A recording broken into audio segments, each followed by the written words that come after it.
Halo, mari kita bicara soal sesuatu yang bikin netizen hobi banget skakmat orang di kolom komentar. Hamil di luar nikah. Sekarang ini ada tren normalisasi. Katanya kita nggak boleh menghakimi kan? Masa lalu ya masa lalu, yang penting sekarang bertanggung jawab. Tapi tunggu dulu, kita perlu membedakan antara berempati pada manusia dengan merayakan sebuah kesalahan. Karena jujur saja, bilang hamil di luar nikah itu biasa saja atau ya sudah terjadi. Itu rasanya kayak bilang nyetir sambil merem itu bukan masalah selama belum nabrak. Mari kita pakai kacamata realis bukan sekadar kacamata moralis. Data dari BKKBN dan berbagai riset kesehatan reproduksi di Indonesia konsisten menunjukkan bahwa pernikahan dini atau kehamilan di luar nikah punya korelasi kuat dengan resiko yang nyata. Pertama, resiko medis. Hamil di usia muda yang sering terjadi pada kasus begini meningkatkan resiko preeklamsia dan stunting pada anak.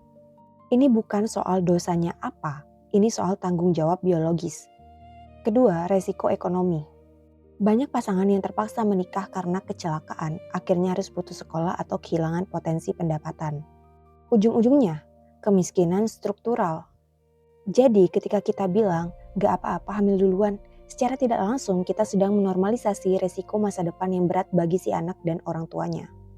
Saya setuju menghakimi seseorang sampai depresi itu tindakan cupu. Tapi ada beda tipis antara menghakimi dan memegang standar. Kita hidup di masyarakat yang punya norma. Dan norma itu ada bukan buat nyusahin, tapi buat mitigasi resiko.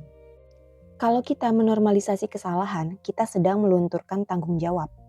Seseorang yang hamil di luar nikah, ya secara objektif dia telah melakukan kesalahan dalam konteks tanggung jawab sosial dan kesehatan. Titik. Menyebutnya salah bukan berarti kita harus mengusir mereka dari bumi.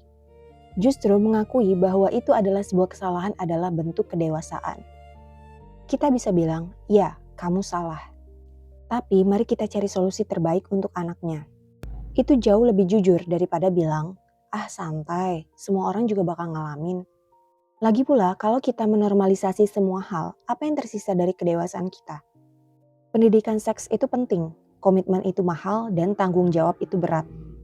Jadi berhenti membungkus kesalahan dengan narasi self-love atau freedom yang kebablasan. Hamil di luar nikah itu berat, ribet, dan seringkali merugikan. Mengakui itu salah bukan berarti kita nggak punya hati. Itu artinya kita punya akal sehat. Sudah gitu aja. Jangan lupa minum air putih karena hidup sudah cukup rumit tanpa harus ditambah drama yang sebenarnya bisa dihindari.